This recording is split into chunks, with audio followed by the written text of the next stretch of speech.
Hello दोस्तों, जय माता जी। मैं आपके सामने हर बार टॉप से टॉप गिर ब्रीड की गाय लाने की कोशिश करता हूँ। आप हमारे चैनल पे पहली बार आए हैं तो चैनल को प्लीज़ सब्सक्राइब कर लीजिए। चलो स्टार्ट करते हैं आज की वीडियो।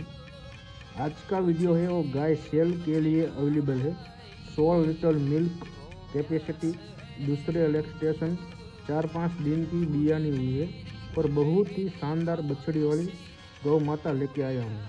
बहुत ही सुंदर और बहुत ही शांत स्वभाव की गाय माता है।